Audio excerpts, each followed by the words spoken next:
Hello and welcome back to the RedMars podcast. I'm your host, Astro Jake, and it has been a while since I've been on here talking with everyone. I do apologize. It's been a busy little while here over at my place. I had some interesting incidents happen last week with a car breaking down. I blew out my master clutch cylinder, and then while I was getting towed home, they dropped my car off in my driveway, and they accidentally backed it into my house. So been dealing with some of that stuff, which took up some of my time, unfortunately. But we got some good stuff for you today. It's going to be a quick one, but a fun one. And kind of what we got is some talks about electric vehicles, not quite space related, but it will kind of drive the conversation leading into some space rovers, and then we'll talk a bit about some space habitats and whatnot. The reason I want to talk about some of these electric vehicles is there's a new company that came out, found it super interesting, and thought I'd share with all of you. And I actually didn't know that, electric vehicles are nothing new here in the U.S. or really the rest of the world. And most vehicles in the early 1900s, even late 1800s, were actually electric. So very interesting, and we're going to talk all about that here very shortly. So stay tuned, join, and I hope you enjoy this episode. All right, let's get this party rolling here. So let's talk about electric cars. So I found this article that kind of helps talk about this story here. I was looking online, saw some things on social media, and just wanted to kind of share some of this. And in the light of space, we got Ancient Aliens on here. Cool advertising if you've never watched Ancient Aliens. Interesting, a lot of conspiracy, but also a lot of good thought experiments, I guess you could say, to think about what if it were true. So anyways, let's talk about electric cars. So electric vehicles were some of the earliest automobiles ever invented. And unlike early gas-powered cars, they didn't require a crank to start the engine. Now, you may think, okay, electric vehicles, wonder how fast they went, how far did they go, what are all these things? So these are all the questions I had when I started looking into this. And the ranges were surprisingly interesting in that compared to a Nissan Leaf. So you could go 80 miles on a charge. How fantastic. Now, the issue was you weren't getting there too fast. So you might be able to do 80 miles, but you're only going to get there at about 20 miles an hour if you're lucky. That's with some of the good ones. And then the other issue that came with these was the cost.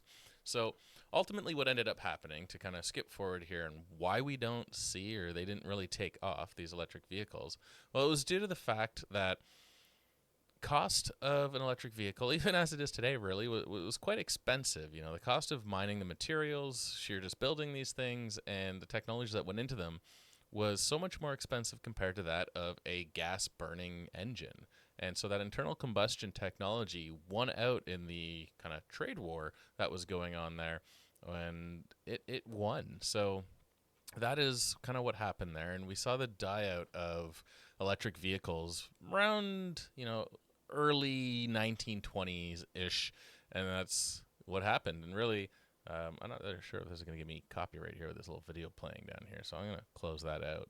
But pretty much what they're saying is that when Henry Ford came along and developed the Ford Model T, I believe it was, and had these internal combustion engines, they were able to sell these vehicles for a cost of, I'm not sure if they have it in here, but if I can think of, well, I would say maybe around $600 or so is what the cost of a vehicle is. Imagine that today. That would have been fantastic. But anyways, $600 for an entire vehicle, whereas an electric vehicle, the batteries alone, I believe, were costing around $600. So you get a fully functioning vehicle that you can go put some cheap gas in and go for a drive at a faster-ish speed and have a farther range where you don't need to worry about recharging, or you can go and pay $600 for some batteries for a electric vehicle, and you don't even get the vehicle for that price. So you're much more expensive and not quite the return that you'd be hoping for. But if we look here, 1859, yeah, we're going into the 1800s. Gaston Plante makes the first rechargeable battery. So the development of electric vehicles in the 19th century closely tracks the evolution of the battery technology. Anderson's electric carriage wasn't practical, but its battery was only good for one charge and then needed to be replaced. Imagine having to spend $600 every time you want to keep going somewhere. Not really the way you want to do things. So that changed in 1859, though, when French chemist Gaston Plante came up with a lead acid battery that could be recharged indefinitely, more or less indefinitely. So Plante demonstrated his lead acid technology for the French Academy of Sciences in 1860. Not only did the battery deliver a more powerful charge than previous batteries, but the flow of electrons could be reversed to recharge the battery from an outside electrical source. Sounds familiar. Even today, the standard 12-volt car battery in gas-powered vehicles is a lead-acid battery. Yes, the vehicle or the battery in your car is a rechargeable battery. That is why you have an alternator to run off the rotation of your gas-powered engine, which then in turn feeds the electrons back into the battery that allows you to recharge that battery so you can start your car up again the next time you get in it. All right. We're not going to go too far into this because this podcast isn't about electric vehicles, but I just wanted to share that this is kind of cool and kind of how this kept going. So, yeah, the first electric car displayed in America, 1893.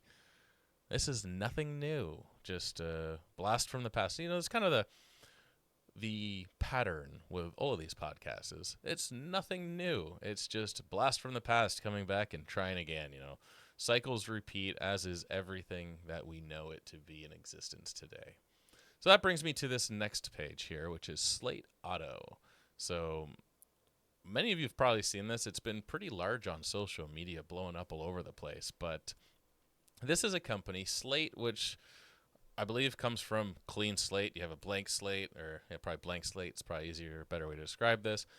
But you're given this truck, and they only sell one truck. But this truck can be converted into many different things. You can have an SUV. You can have a beach vehicle. Go drive on Daytona Beach and go for a surf, or if you're out on the West Coast, Malibu or something like that. Looks kind of fun. Then you have your kind of, almost looks like a Ford Bronco style. I love the kind of boxier look here. Also very neat. Go back with your traditional. This kind of reminds me of the old Datsun, what was it like? Box body kind of truck, and then you have this look, kind of looks like a Toyota FJ, getting ready to, go to the hill. Lots of customizations, and that's the whole point of Slate Auto is you really have limitless customizable options for this vehicle. You build it to what you want or what you don't want, and you have fun with it. So you have one truck that is built in this modular way that you can just keep building and building and building and building and make it what you want it to be. It can be as cheap or as expensive as you want it to be. And I think this is such a great idea. And because of that, I went and jumped on the bandwagon pretty early on and decided to pre-order one. So it's just an initial kind of show or reservation of, hey, I'm interested. It was about $50 when I put it through. I believe it's probably about the same still. If you click reserve, let's take a look. Still $50, so plenty out there. Definitely encourage you to go take a look. If you've been interested in, hey, maybe electric vehicle, but you think they are too expensive, like they always seem to have been, these ones are not quite that expensive. I think the targeted price is around $28,000, I believe, somewhere around there. And then there is incentives and that put on top of that for electric vehicles, which brings them down closer to that $20,000 range. To give you an idea of how much things cost, I bought a 2016 Subaru WRX a couple years ago, and less than 80,000 miles on it, whatnot. With tax and everything, I paid $19,000. So, $19,000 for a 2016 WRX, or you can go and get a electric truck that can be what you want it to be for close to $20,000, really. Here's some comparisons, though. The Chevy Silverado EV, you can see it's outlined in white here, size comparison. Ford Maverick, and the old Toyota SR5 pickup, which I actually really love the old SR5. They're a great truck. And it's Toyota, which lasts forever. So this is your electric version, slightly larger truck that should be able to do the same type of thing. And here you go. You have the SUV style, much bigger than a Kia Soul, about the size of a Jeep Wrangler two-door, not quite the size of a Chrysler Pacifica. But still, again, all kinds of stuff that you can customize on it, makes them a lot of fun. Now, this isn't going to be your 400-mile range that you'd get out of some of the more expensive electric vehicles, but it gives you what you need. So most people, I think that this is where they kind of came up with the idea of, or not maybe the idea, but the requirements around the range in that for the vehicle. Standard battery here, they're saying 150 miles, extended battery 240. I would go with the extended battery of 240 because I live in Florida here and some cities are pretty far apart. So I'd want to be able at least to get to the next one or to the next charging station. It's a single 150 kilowatt rear mounted motor. I think the 0 to 60 times are around 8 seconds, so obviously it's not a race car. But to be honest, if you're buying one of these, you're not buying it because you want a race car. You're buying it because you want something you don't got to put gas in. You want something that's not super expensive. It's something you can customize and make your own and enjoy, and that's really what this is. And I just think it's pretty awesome. So, yeah, we got maximum payload around 1,400 pounds, towing capacity around another 1,000 pounds, all your standard safety, charging here. So, connectors and NACS with DC fast charger. Here you go. Level 2, you have your AC charger at 25 to 40 miles per hour of charge. Full charge is roughly 48 hours. So, you come home after your day, plug it in, and away you go. Level 3, you get 20 to 80% charge in 30 minutes. So, that's pretty impressive right there. And again, so where the range came from, you look at how far does somebody typically drive in their average day going to and from work. You're not doing, well, most people aren't doing, an 80-mile drive one way or something like that. You're looking at average. I believe they say the average American drives around 30 miles one way to work and then 30 miles back. So you're at 60 miles. So you're about half of that range of what you expect to get out of the regular 150-mile battery capacity. So really, it's not too bad. You just come home, maybe you need to go out and get some groceries at the end of the day, run a few errands. You can do all that still with your single charge. Plug it in, 4 hours overnight, wake up the next morning, do it again. Never have to look at a gas station again. So I think that's pretty incredible. So it's definitely a good option for if anybody's looking at it out there. We won't talk about this anymore. Definitely not sponsored or anything by Slate, but very supportive because I think this is a great way to get electric vehicles in the hands of people that can actually afford them rather than it being just a luxury item for people who've got some, money to spare or to throw around, really. I wanted to get one. I looked at the Cybertruck. When it came to price it out at the end, it was way too much money, especially for what we were getting and all the issues you were seeing with them. And I think mine priced out at $120,000. For $120,000, I'll go get a Lotus Emira and have a lot of fun and pay the gas. So just my 2 cents, but I think this is a good option. So anyways, where does that bring us to? Well, that brings us to Lunar Terrain Vehicles, and it's quite the segue, I know. So I was looking at some of this stuff because I was actually looking at not living habitats, but habitats you can live in on other planets, and I've always been interested in this. There's Orbital Reef and Bigelow and all these other habitats for in space, on planet, and whatnot. And we've talked about these in some other episodes, but we haven't really gone into depth of what it looks like to build one of these, say, on the moon. And with all these missions to the moon in the next, 5-10 years, with the new presidency here in the U.S., the new administration talking about going to the moon again, going to Mars, all in this term. Well, term's only 4 years. That's a lot to go down in such a short period of time. So very excited to see where things go. But with that, you build a habitat you're going to want to explore, and looking at the previous rovers and that uncrewed, or the rovers that were part of the lunar program, and what technologies we have today, it's got me thinking that, there's probably some pretty cool stuff out there. So here you can see some of the new LTVs, or lunar transportation vehicles, lunar terrain vehicles. That they've been working on. There's some cool designs. Some of them look pretty futuristic. Some of them look like a buggy. And let's see, where did I have it? It might be back a page here. No, it's not. All right, that's fine. We'll just look at these ones here. NASA had some other images and background on the LTV and kind of what to expect. But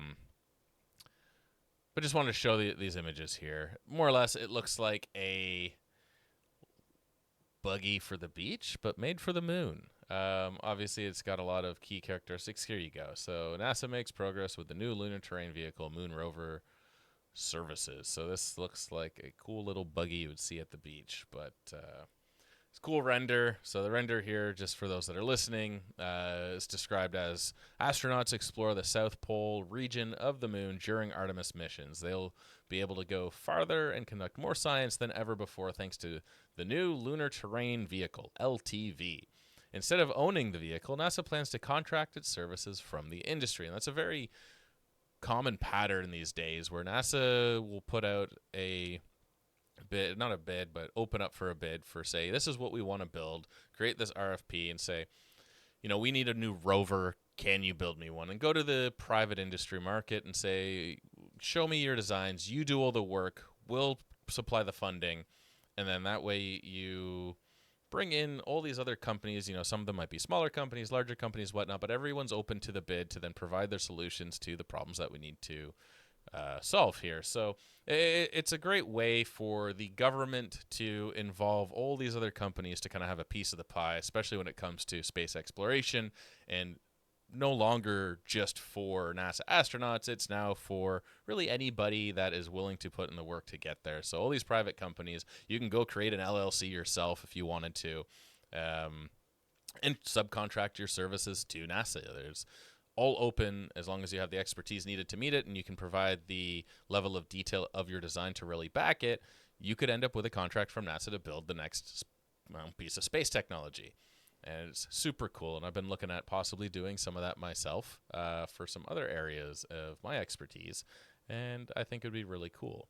And for those that don't know, RedMars Podcast is also a spinoff of an LLC that I own. I actually own RedMars.com. That's where I post all of my podcasts too. But it's also a registered LLC that I could technically do work with, say, moon rovers or something like that, and contract my services to NASA to build out specific parts. Obviously, as a one-man show, I'm not able to build out a full rover, especially in the time durations that they need. This is looking for a 2028 time frame, but I could definitely build out, say, a certain mechanism or something like that to help contribute to the overall project.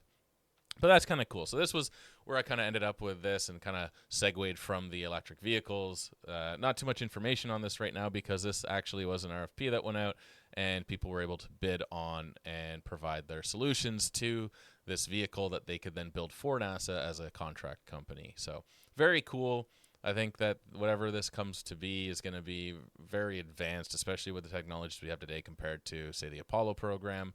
Obviously, we have a lot of harsh space environment we have to deal with, but yeah, I got faith in those that are building this, and I think it'll be a really cool project. So moving on to lunar living.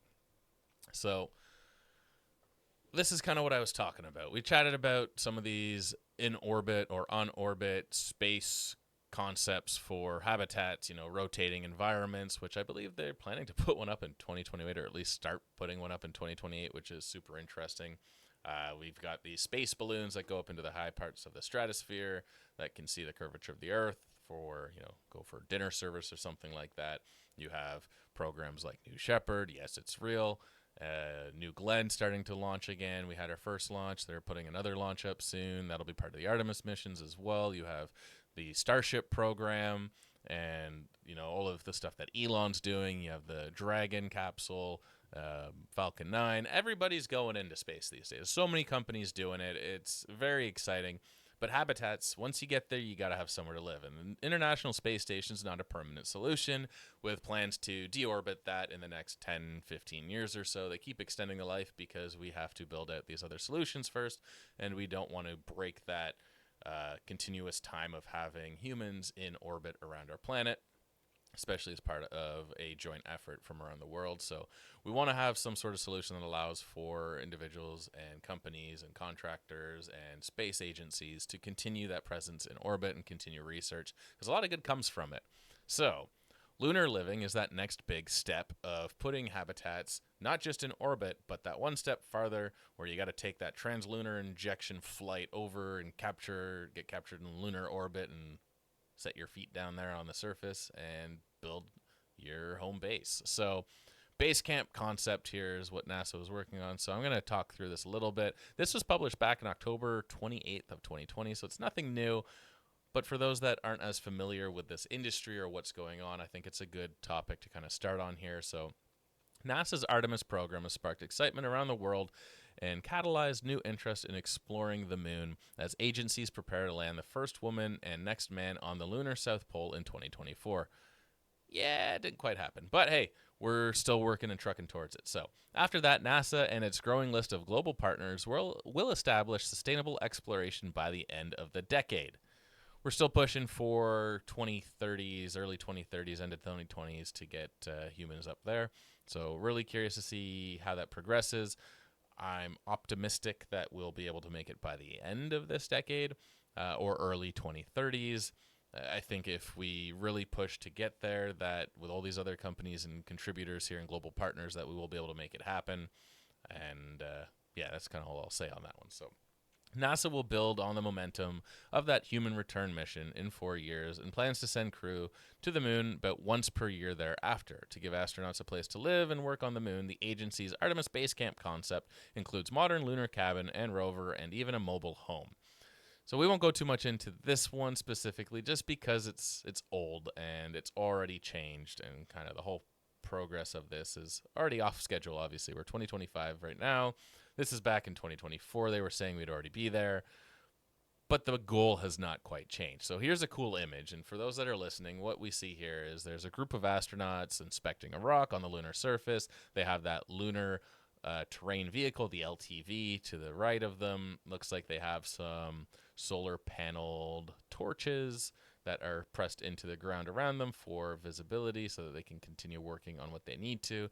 They have this really cool looking rover that I've actually seen at the Kennedy Space Center, or something very similar to it, for kind of moving around. They have this kind of base camp structure here, and this is where it gets kind of interesting. The actual home, base camp, where they're going to live. How do you build something that allows you to survive in that harsh radiation environment? So we've talked about this a bunch, but we really haven't gone into too much detail about what those habitats would look like. Now, we're not going to talk too much about the radiation itself or the kind of fundamental details that would protect you from it, but we're going to go kind of high level talk through a more abstracted version of that, of what that would look like. So let's look at some lunar habitats. So I just did a Google search here to see kind of sci-fi what people are looking at and designing. And you'll see a lot of these habitats are above the surface. Now, when you build a habitat above the surface rather than subsurface, you have different challenges, and those challenges are: how do you provide a material that protects the habitants, or the habitants, I don't know, the people inside, people who live inside the habitat.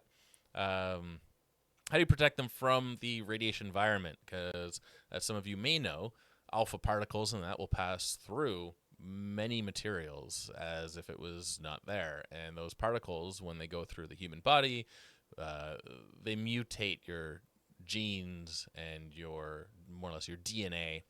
And those mutations cause things like cancer, and at least increase the risk of cancer and whatnot. And no, 5G is not one of those things. For those that think so, that is completely false. More or less, you need something that is ionizing, such as like your microwave. There's a reason you have that screen on your microwave, and the reason it cooks your food, and that's because it's an ionizing radiation. So these radiations that live in cosmic space, there's ionizing radiation in there, and there's radiation that causes damage like this, and that is what you need to worry about. And that's what a lot of these structures more likely have issues providing protection against. So when you look at these other ones, they are subsurface. And you say, why would you build it under the surface? Does that not make it a bit more difficult? Now you need to drill or bring heavy machinery with you to build these things, and not necessarily. So this is where it gets kind of interesting. And this one's kind of neat here. This looks like a 3D printed structure, maybe out of lunar soil, to create a cement. Also a great solution. And the reason this is a great solution is you have a natural barrier that is able to protect you from the radiation environment. Well, how thick of that barrier do you need to create before it actually helps stop it? And based on the makeup of the lunar soil, I believe that is roughly about 1 meter or 3 feet-ish. I say ish because it's not direct. But yeah, it's about a meter's length, or 3 feet, that you need of that covering all sides of your structure to prevent that radiation from getting through and harming. So it is said that with that kind of layer of lunar soil surrounding a structure, that inside becomes kind of negligible, which become closer to what you'd expect living here on Earth, the same type of radiation. Now, if you were to be on the surface of the moon without any of that, your exposure, I believe, is about 200 times what we would expect to see here on Earth of dangerous radiation levels. And then that is about 2.5 to 3 times the exposure that you get on the space station. The space station's got pretty thin walls, and again, is part of the issue of why you can't spend super extended long periods of time on the International Space Station because you're exposed to radiation, you have buildup, and once you go past a certain acceptable, what we say is an acceptable buildup of radiation in the human body, then you should really no longer go into space after that point. So this is an interesting area of science for space travel that I don't think gets the attention really from the public that it needs. Everybody's really like, let's go, go, go. But this area, there's not many people looking into it. Now, there are people looking into it, obviously, including NASA and other key players. But a lot of the solutions up to this point have been just create a big barrier between you and what's kind of shooting those cosmic rays at you. And they do fly in a specific direction, more or less, based on different theories and whatnot. But I think even for the Starship, I think what Elon and their team said to kind of for the first couple missions that would go to Mars is put all the luggage in the back and have it point in a direction so that the cosmic rays would pass through that thickest section, all your luggage and everything like that, and create a barrier between you and those cosmic rays. And while that's a solution, it's not really a practical way of tackling the problem long term. You can't just always carry a huge, massive wall around you or a lead barrier or something along those lines. Now, there are other materials out there that do help prevent radiation pass through that are better at it than, say, your luggage. Water is actually a great one as well. But these things are heavy and hard to transport. So, looking at this one specifically, you can kind of see some cool dome structures. It looks like here they're filling on top the lunar regolith till it covers the top, and you have this kind of hobbit-looking home on the moon, which is kind of neat. This is actually Foster's and Partners. Foster's and Partners was a company created from the European Space Agency to look at building these lunar habitats. Now, I don't know what the current state is of this program or Foster and Partners. As I click on different links on here, many of them seem to be broken, but maybe somebody else has some more information on this or they've heard about it. If so, definitely leave it in the comments because I'm not too sure and haven't done much research on that one. But I want to show a YouTube video here, very quick one. This is a technology that I actually came across years and years ago, and it had nothing to do with space. It was actually a way to build structures fast here on Earth using very little tools and cheaply. And I was like, this would be a cool way to build a house. And I was younger and kind of forgot about it. And then I was thinking about building habitats on Mars and on the moon. And I was like, this would be a great technology to do that. And it looks like people are thinking that as well. So let's watch this video, and I want to get your thoughts on this. Membrane until the structure expands like a bubble. Once the outer surface is wrapped with a layer of steel reinforcement, the framework of the house is complete. To simplify the construction process and reduce costs, this special dome-shaped housing technique was developed. The inflatable white membrane is made of geotextile. This is a new house construction method in the United States. So they're saying it's a new house construction method. It's not. I saw this like maybe 10 years ago, maybe more. It's got to be more. It was before I lived in the United States. So it's got to be like maybe 15 years old that I saw this. Anyways, the idea would be that you have this inflatable structure that you send to the moon and a bunch of compressed air, some sort of gas that would then expand the structure. And that pretty much provides the shape of what you need to build. Rather than trying to build it by hand or send robots to do this, you could have a pre-built shape like this, and then you would just pile a bunch of lunar regolith on top. Now, I have other ideas with that you could automate the whole process so you don't have any humans in the loop here to build this out. But something I thought that's been super cool and wanted to share and see what thoughts others have, because the more minds we have looking into solving these problems, really the quicker we are going to be able to get some of these solutions out there. And it's really, this is a team effort. It doesn't matter if you work for SpaceX, Blue Origin, ULA, NASA, whatnot. The only way us as a species are ever going to make any real progress is if we all push each other to get there. So these space races and whatnot, as long as they are civilized, they are great to have because they really push the boundaries of what we know, what we think we're capable of, and the science as we know it today. Without anybody pushing, you get in this kind of stagnant place where no real new developments happen. People just live as it is. Look at aviation. Only recently have we started to see supersonic travel becoming a possibility again with boom supersonic. This was never a thing before. We had the the Concorde, and then they got rid of the Concorde, and like, okay, no more supersonic travel. We're not going to try and tackle the problem and see how we can make it better. We're just going to say we can't do it, and let's not do it anymore. And that was kind of the end of it.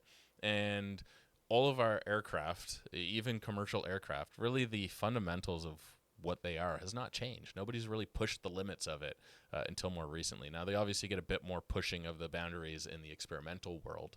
But again, not so much as there used to be. The Rutan brothers, they developed these really cool aircraft like the Long Easy that were super efficient flyers. You burned very little fuel, got super quick like air speeds, and they had a range that was absolutely phenomenal, even to today's standards. And just all these different technologies, I feel like people really pushed the boundaries back in the day and then got stagnant as the main key players kind of left the scene. So I think we need to push and keep pushing, and maybe we'll talk a bit more about the aviation side of it. That definitely has a link to space in that, and maybe I'll talk a bit about kind of my background in aviation, both in the military and then here in the United States just as a private pilot, and what I've been exposed to through my work and whatnot. Maybe we can talk a bit more about some of the like off-the-shelf simulators like X-Plane and Microsoft Flight Sim and whatnot. There's definitely some cool tools out there. I keep on my desk. I have a throttle. I have a stick.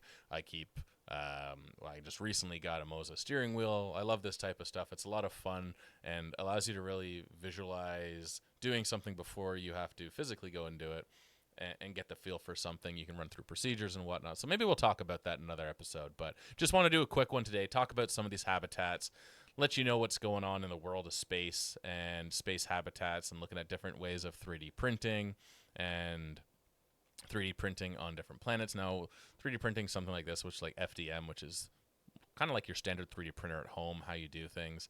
There's some other infrastructure you got to bring with you. So how do you do that? Do you send these autonomous robots up there that, build this stuff for you? Do you send some other infrastructure up there? Do you go yourself and build this out? There's a lot of different options, a lot of different use cases for it. I just want to be a part of some of it. So we'll see where this goes. I have some thoughts. I think it'd be a lot of fun. If other people are interested in this stuff, let me know. Let's have some chats about it. I'd love to have other people on this podcast as well and talk through what they think about this and their areas of specialty and whatnot, what skills they have, and kind of how they would tackle some of these problems, and have some fun conversations about it and theorizing and whatnot. Anyways, we'll leave it there. I hope you guys enjoyed this episode. It was a quick one, and we kind of got started with a bit off topic on electric cars, and maybe talked a bit too long about that. But anyways, I hope you enjoyed. Take care. Have a great weekend. And remember, stay curious. Keep looking up.